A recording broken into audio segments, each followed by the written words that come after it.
प्रधानमंत्री नरेंद्र मोदी ने आज बिहार नमामि गंगे से जुड़े कई प्रोजेक्ट की शुरुआत की। पीएम नरेंद्र मोदी ने अपने संबोधन में कहा कि राष्ट्र निर्माण में बिहार का बड़ा योगदान है। बिहार देश को विकास को नई ऊंचाई देने वाले लाखों इंजीनियर देता है। संबोधन में प्रधानमंत्री ने विपक्ष पर तंज कसते हुए कहा कि अब केंद्र और बिहार सरकार के साझा प्रयासों से बिहार के शहरों में पीने के पानी और सीवर जैसी मूल सुविधाओं में निरंतर सुधार हो रहा है। इन्होंने कहा कि मिशन अमृत और राज्य सरकार की योजनाओं के तहत बीते 4-5 सालों में बिहार के शहरी क्षेत्र में लाखों परिवार को पानी की सुविधा से जोड़ा गया। प्रधानमंत्री ने कहा कि सड़कें हो या गलियां हो, पीने का पानी हो, ऐसी अनेक मूल समस्याओं को या तो टाल दिया गया या फिर जब भी इनसे जुड़े काम हुए तो वो घोटालों की बेट चढ़ गए। मोदी ने कहा कि जब शासन पर स्वार्थ नीति हावी हो जाती है तो वोट बैंक का तंत्र सिस्टम को दबाने लगता है। तब सबसे ज्यादा असर समाज के उस वर्ग को पड़ता है जो प्रताड़ित है, वंचित है, शोषित है। प्रधानमंत्री ने कहा कि बिहार के लोगों ने इस दर्द को दशकों तक सहन किया। देखिए प्रधानमंत्री मोदी का पूरा भाषण। प्रधानमंत्री महोदय से अनुरोध करना चाहूंगा कि वे इस अवसर पर अपना संबोधन एवं आशीर्वचन देने की कृपा करें। बिहार के गवर्नर श्री फागू चौहान जी, बिहार के मुख्यमंत्री श्री नीतीश कुमार जी, केंद्रीय मंत्रिपरिषद के मेरे सहयोगी हरदीप सिंह पुरी जी, रविशंकर प्रसाद जी, गजेंद्र शेखावत जी, अश्विनी चौबे जी, उप मुख्यमंत्री भाई सुशील जी, केंद्रीय और राज्य मंत्रिमंडल के अन्य सभी सदस्य, सांसदगण, विधायकगण और मेरे प्रिय भाई और बहनों,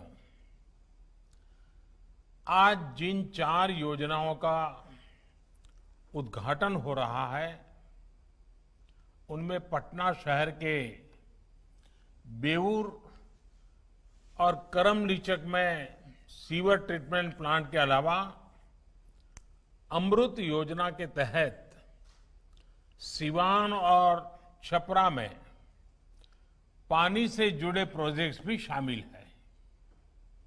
इसके अलावा मुंगेर और जमालपुर में पानी की कमी को दूर करने वाली जलापूर्ति परियोजनाओं और मुजफ्फरपुर में नमामि गंगे के तहत रिवर फ्रंट डेवलपमेंट स्कीम का भी आज शिलान्यास किया गया है। शहरी गरीबों, शहर में रहने वाले मध्यम वर्ग के साथियों का जीवन आसान बनाने वाली इन नई सुविधाओं के लिए मैं आप सबको बहुत बहुत बधाई देता हूं। साथियों, आज का एक कार्यक्रम एक विशेष दिन पर हो रहा है। आज हम इंजीनियर दिवस भी मना रहे हैं, अभियंता दिवस। ये दिन देश के महान इंजीनियर एम विश्वेश्वरैया जी, उनकी जन्म जयंती का है, उन्हीं की स्मृति को समर्पित है। हमारे भारतीय इंजीनियरों ने हमारे देश के निर्माण में और दुनिया में भी अभूतपूर्व योगदान किया है। चाहे काम को लेकर समर्पण हो या उनकी बारीक नजर भारतीय इंजीनियरों की दुनिया में एक अलग ही पहचान है। ये एक सच्चाई है और हमें गर्व है कि हमारे इंजीनियर देश के विकास को मजबूती से आगे बढ़ा रहे हैं। 130 करोड़ देशवासियों के जीवन को बेहतर कर रहे हैं। मैं इस अवसर पर सभी इंजीनियरों को उनकी निर्माण शक्ति को आदरपूर्वक नमन करता हूं। राष्ट्र निर्माण के इस काम में बहुत बड़ा योगदान बिहार का भी है। बिहार तो देश के विकास को नई ऊंचाई देने वाले लाखों इंजीनियर देता है। बिहार की धरती तो आविष्कार और इनोवेशन की पर्याय रही है। बिहार के कितने ही बेटे हर साल देश के सबसे बड़े इंजीनियरिंग संस्थानों में पहुंचते हैं, अपनी चमक बिखेरते हैं। आज जो परियोजनाएं पूरी हुई हैं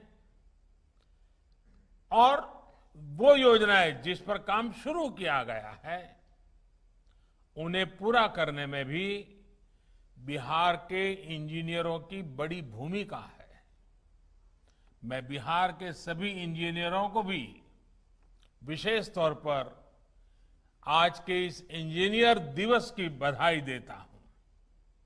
साथियों, बिहार ऐतिहासिक नगरों की धरती है। यहां हजारों सालों से नगरों की एक समृद्ध विरासत रही है। प्राचीन भारत में गंगा घाटी के इर्द गिर्द आर्थिक, सांस्कृतिक और राजनीतिक रूप से समृद्ध और संपन्न नगरों का विकास हुआ, लेकिन गुलामी के लंबे कालखंड ने इस विरासत को बहुत नुकसान पहुंचाया। आजादी के बाद के शुरुआती कुछ दिनों में बिहार को बड़े और विजनरी नेताओं का नेतृत्व मिला, जिन्होंने गुलामी के काल में आई विकृतियों को दूर करने की भरसक कोशिश भी की। लेकिन इसके बाद एक दौर ऐसा भी आया जब बिहार में मूल सुविधाओं के निर्माण के बजाय राज्य के लोगों को आधुनिक सुविधाएं देने के बजाय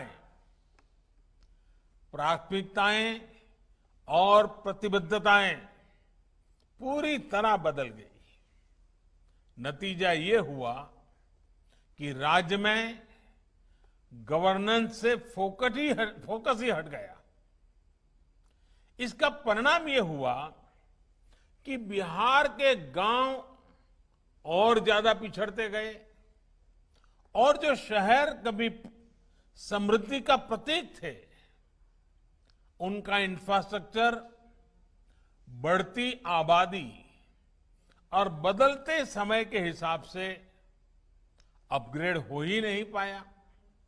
सड़कें हो, गलियां हो, पीने का पानी हो, सीवरेज हो, ऐसी अनेक मूल समस्याओं को तो यानी या तो उसको टाल दिया गया या फिर जब भी इनसे जुड़े काम हुए वो घोटालों की भेंट चढ़ गए।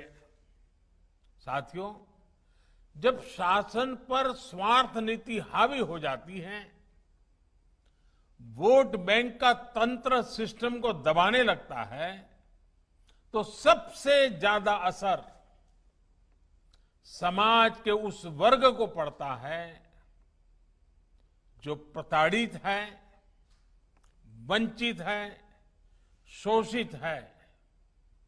बिहार के लोगों ने इस दर्द को दशकों तक सहा है।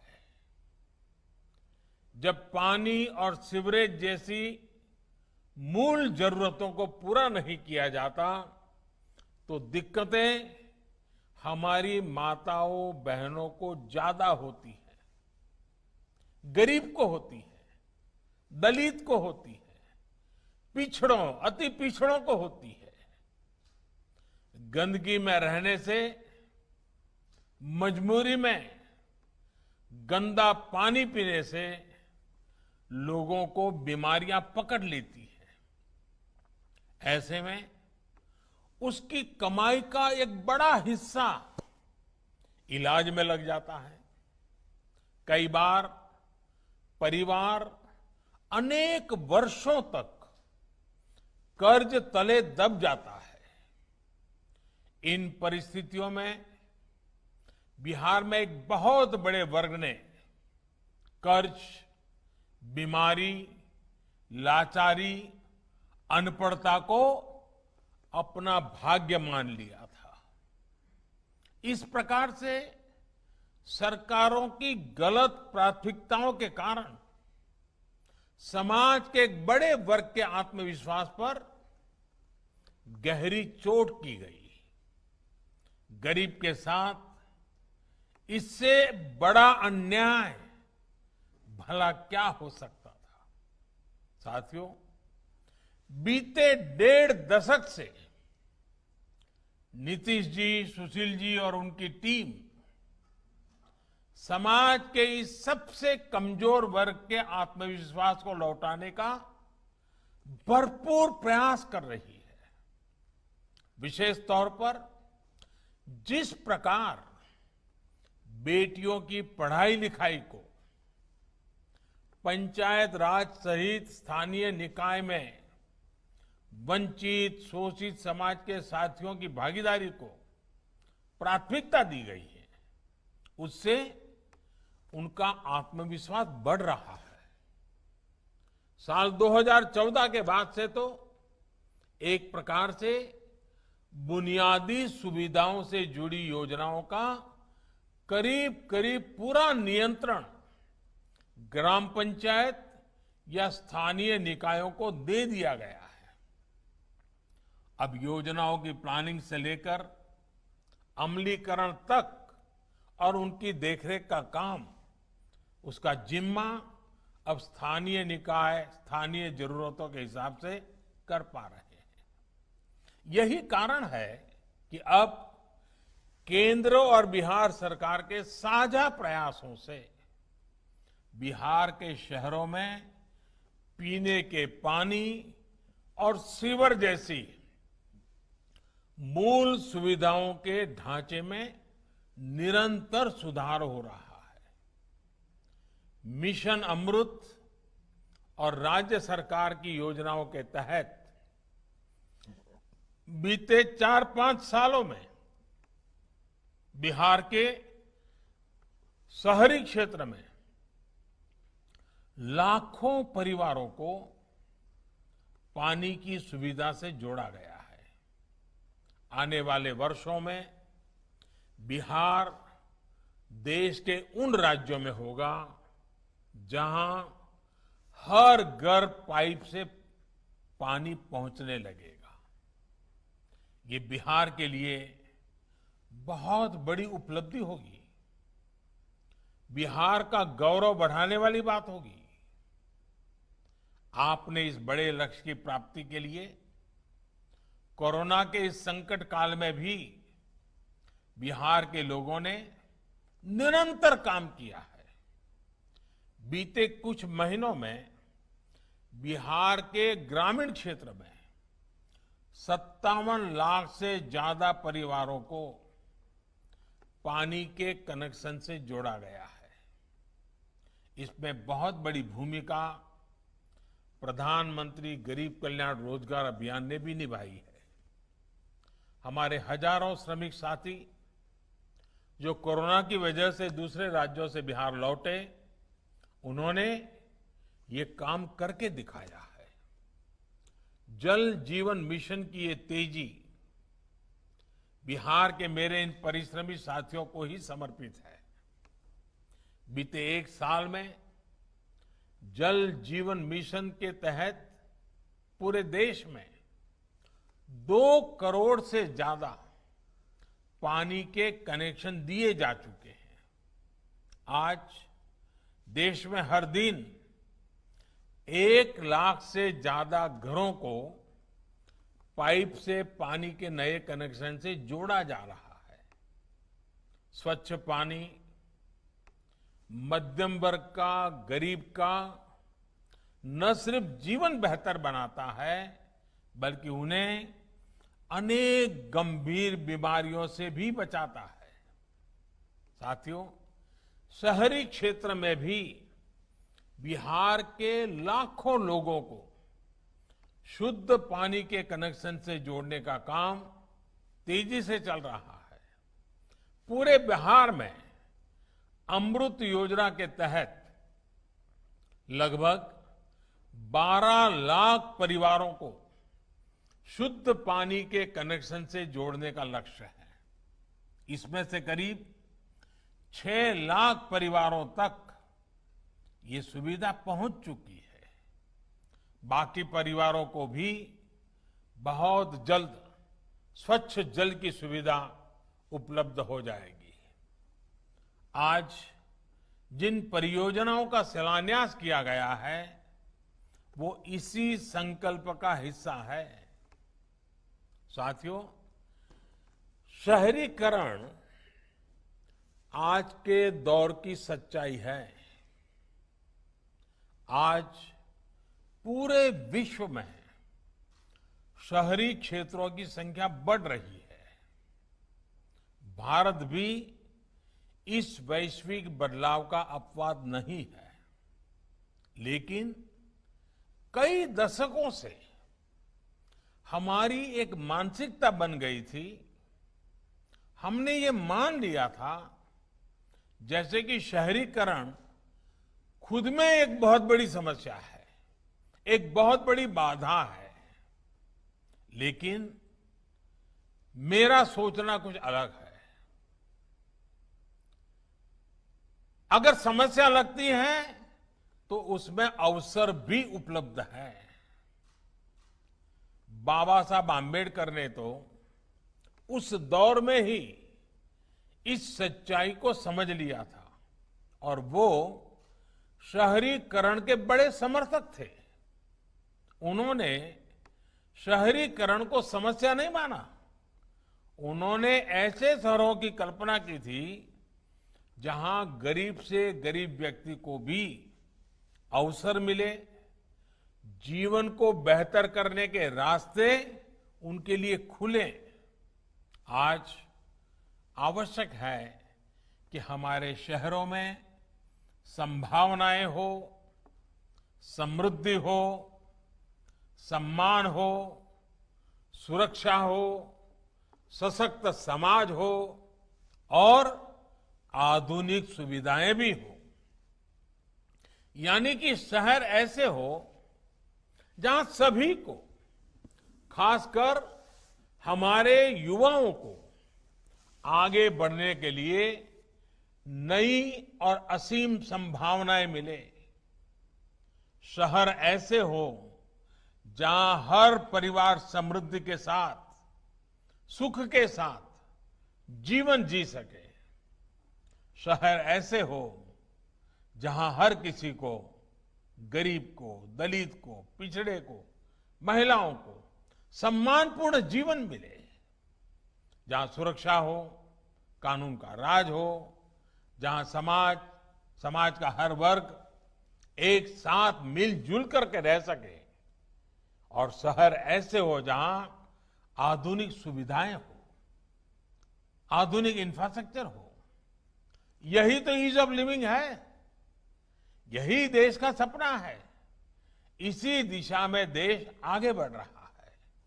और साथियों, आज हम देश में एक नया शहरीकरण देख रहे हैं। जो शहर पहले देश के नक्शे पर एक तरह से थे या नहीं थे, वो आज अपनी उपस्थिति दर्ज भी करा रहे हैं और महसूस भी करा रहे हैं। इन शहरों के हमारे युवा जो बड़े बड़े स्कूलों में, कॉलेजों में नहीं पढ़े हैं, जो बहुत अमीर परिवारों में से नहीं है, वो आज कमाल कर रहे हैं, सफलता के नए आयाम गढ़ रहे हैं। कुछ साल पहले तक शहरीकरण का अर्थ होता था कुछ बड़े शहरों को चमक दमक से भर दो। कुछ गिने चुने शहरों में एक दो क्षेत्रों में विकास कर दो, लेकिन अब ये सोच, ये तरीका बदल रहा है और बिहार के लोग भारत के इस नए शहरीकरण में अपना भरपूर योगदान दे रहे हैं। साथियों, आत्मनिर्भर बिहार, आत्मनिर्भर भारत के मिशन को गति देने के लिए विशेषकर देश के छोटे शहरों को वर्तमान ही नहीं, भविष्य की जरूरतों के मुताबिक तैयार करना बहुत जरूरी है। इसी सोच के साथ अमृत मिशन के तहत बिहार के अनेक शहरों में जरूरी सुविधाओं के विकास के साथ साथ ईज ऑफ लिविंग और ईज ऑफ डूइंग बिजनेस के लिए बेहतर माहौल तैयार करने पर बल दिया जा रहा है। अमृत मिशन के तहत इन शहरों में पानी और सीवरेज के साथ green zone, park, LED street light जैसी व्यवस्थाओं का निर्माण किया जा रहा है। इस मिशन के तहत बिहार के शहरी क्षेत्र में लाखों लोगों को बेहतर सीवरेज सिस्टम से भी जोड़ा गया है। इसमें भी अधिकतर सुविधाएं ऐसी बस्तियों में विकसित की गई हैं जहां गरीब से गरीब परिवार रहते हैं। बिहार के भी 100 से ज्यादा नगर निकायों में 4.5 लाख एलईडी स्ट्रीट लाइट लगाई जा चुकी है। इससे हमारे छोटे शहरों की सड़कों और गलियों में रोशनी तो बेहतर हो ही रही है, सैकड़ों करोड़ की बिजली की बचत भी हो रही है और लोगों का जीवन आसान हो रहा है। साथियों, बिहार के लोगों का, बिहार के शहरों का तो गंगा जी से बहुत ही गहरा नाता है। राज्य के 20 बड़े और महत्वपूर्ण शहर गंगा जी के किनारे ही बसे हुए हैं। गंगा जी की स्वच्छता, गंगा जल की स्वच्छता का सीधा प्रभाव इन शहरों में रहने वाले करोड़ों लोगों पर पड़ता है। गंगा जी की स्वच्छता को ध्यान में रखते हुए ही बिहार में 6,000 करोड़ रुपए से अधिक की 50 से ज्यादा परियोजनाएं स्वीकृत की गई हैं। सरकार का प्रयास है कि गंगा के किनारे बसे जितने भी शहर हैं, वहां बड़े बड़े गंदे नालों का पानी सीधे गंगा जी में गिरने से रोका जाए। इसके लिए अनेकों वाटर ट्रीटमेंट प्लांट्स लगाए जा रहे हैं। आज जो पटना में बेऊर और करमलीचक की योजना का उद्घाटन हुआ है, उससे इस क्षेत्र के लाखों लोगों को लाभ होगा। इसके साथ ही गंगा जी के किनारे बसे जो गांव हैं, उन्हें गंगा ग्राम के रूप में भी विकसित किया जा रहा है। इन गांवों में लाखों शौचालय के निर्माण के बाद अब कचरा प्रबंधन और जैविक खेती जैसे काम के लिए प्रोत्साहन दिया जा रहा है। साथियों, गंगा जी के किनारे बसे गांव और शहर आस्था और आध्यात्म से जुड़े पर्यटन के प्रमुख केंद्र रहे हैं। गंगा जी को निर्मल और अविरल बनाने का अभियान जैसे जैसे आगे बढ़ता जा रहा है, वैसे वैसे इसमें पर्यटन के आधुनिक आयाम भी जुड़ते जा रहे हैं। नमामि गंगे मिशन के तहत बिहार सहित पूरे देश में 180 से अधिक घाटों के निर्माण का काम चल रहा है। इसमें से 130 घाट पूरे भी हो चुके हैं। इसके अलावा 40 से ज्यादा मोक्ष धामों पर भी काम पूरा किया जा चुका है। देश में गंगा किनारे कई जगहों पर आधुनिक सुविधाओं से युक्त रिवर फ्रंट पर भी काम तेजी से चल रहा है। पटना में तो रिवर फ्रंट का प्रोजेक्ट पूरा हो चुका है और मुजफ्फरपुर में भी ऐसा ही रिवर फ्रंट बनाने की परियोजना का शिलान्यास किया गया है। जब मुजफ्फरपुर के अखाड़ा घाट, सीढ़ी घाट और चंदवारा घाट उसको विकसित कर दिया जाएगा तो ये यहां पर्यटन का भी बड़ा केंद्र बनेंगे।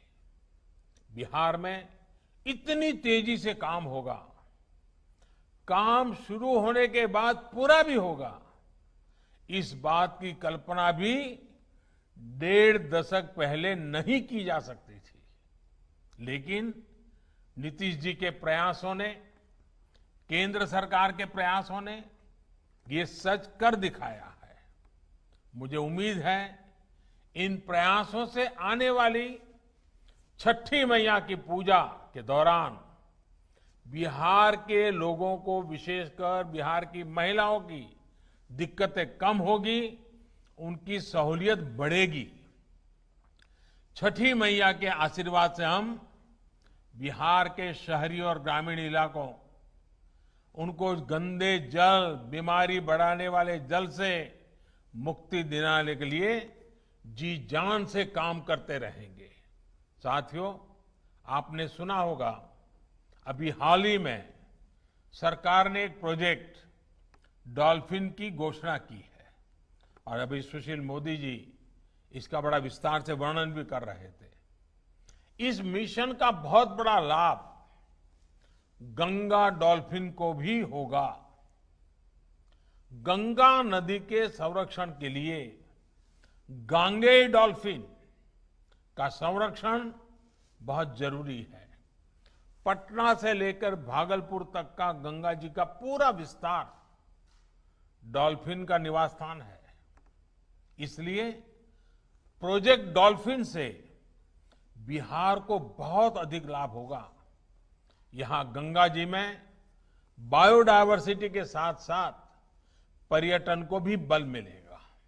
साथियों, कोरोना संक्रमण की चुनौती के बीच बिहार के विकास, बिहार में सुशासन का यह अभियान निरंतर चलने वाला है। हम पूरी ताकत, पूरे सामर्थ्य से आगे बढ़ने वाले हैं। लेकिन इसके साथ साथ हर बिहारवासी, हर देशवासी को संक्रमण से बचाव का संकल्प पल भर भी कभी भी भूलना नहीं है। मास्क, साफ सफाई और 2 गज की दूरी, ये हमारे बचाव के सबसे कारगर हथियार है। हमारे वैज्ञानिक वैक्सीन बनाने में दिन रात जुटे हैं, लेकिन हमें याद रखना है, जब तक दवाई नहीं तब तक ढिलाई नहीं। इसी निवेदन के साथ एक बार फिर आप सभी को इन विकास परियोजनाओं के लिए बहुत बहुत बधाई देता हूं। धन्यवाद।